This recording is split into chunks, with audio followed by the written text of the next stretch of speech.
ইতিহাস শুধু তারিখ নয়, ইতিহাস মানুষ, সংগ্রাম আর চিন্তার ধারাবাহিকতা।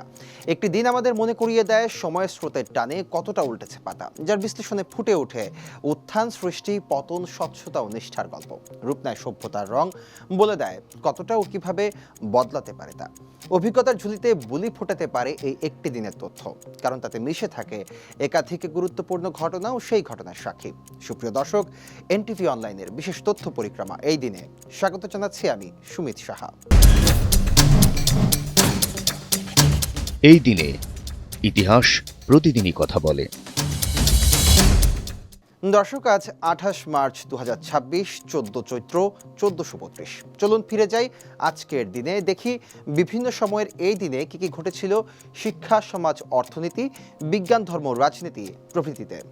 1800 সালের এই দিনে আইরিশ পার্লামেন্ট ইংল্যান্ডের সঙ্গে সংযুক্তির আইন অনুমোদিত হয়। এর মাধ্যমে আয়ারল্যান্ড ও ব্রিটেনের রাজনৈতিক সম্পর্ক নতুন রূপ পায়।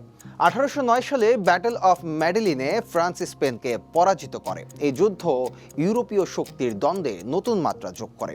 1854 সালের এই দিনে ব্রিটেন রাশিয়ার বিরুদ্ধে যুদ্ধ ঘোষণা করলে ক্রিমিয়ার যুদ্ধ শুরু হয়। এই সংঘাত ইউরোপের কূটনীতি ও সামরিক ভারসাম্যে বড় প্রভাব ফেলে। 1930 সালে কনস্টান্টিনোপলের নাম পরিবর্তন করে ইস্তাম্বুল এবং অ্যাঙ্গোরার নাম আঙ্কারা রাখা হয়।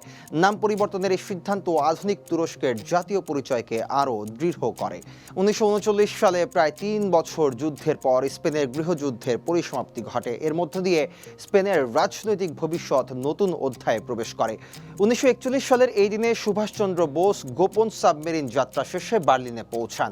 ভারতের স্বাধীনতা সংগ্রামের কৌশলগত পথে এটি ছিল একটি গুরুত্বপূর্ণ ঘটনা।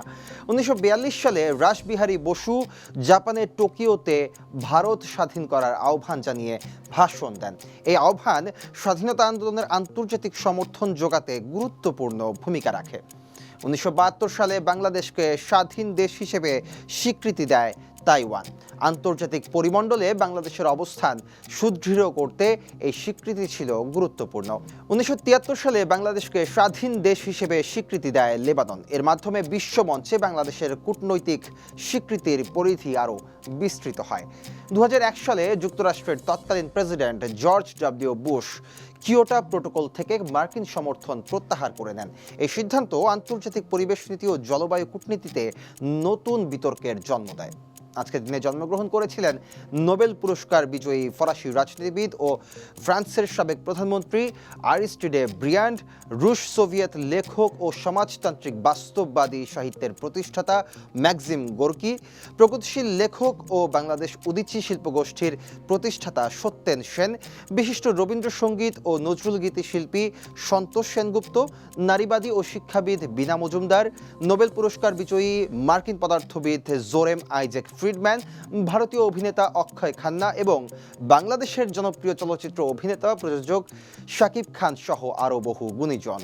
এদিনে আমরা হারিয়েছি আমেরিকান চিত্রশিল্পী অ্যালবার্ট পিঙ্কহ্যাম রাইডার, ইংরেজ ভাষার সাহিত্যিক ভার্জিনিয়া উলফ, মার্কিন যুক্তরাষ্ট্রের 34তম রাষ্ট্রপতি ডুয়াইট ডি আইনজেনহাওয়ার এবং রুশ চিত্রশিল্পী মার্ক শাগাল প্রমুখ। দর্শক, এই দিনে গুরুত্বপূর্ণ কিছু তথ্য তুলে ধরা হলো। আরও কোনো তথ্য থাকলে স্মরণ করিয়ে দিন কমেন্টে। সঙ্গে সঙ্গে ফলো করুন আমাদের ফেসবুক পেজ এনটিভি ও এনটিভির ইউটিউব চ্যানেল। বস্তুনিষ্ঠ যে কোনো সংবাদ পড়তে ভিজিট করুন ntvbd.com। ভালো থাকুন, সুস্থ থাকুন, শুভকামনা সবসময়।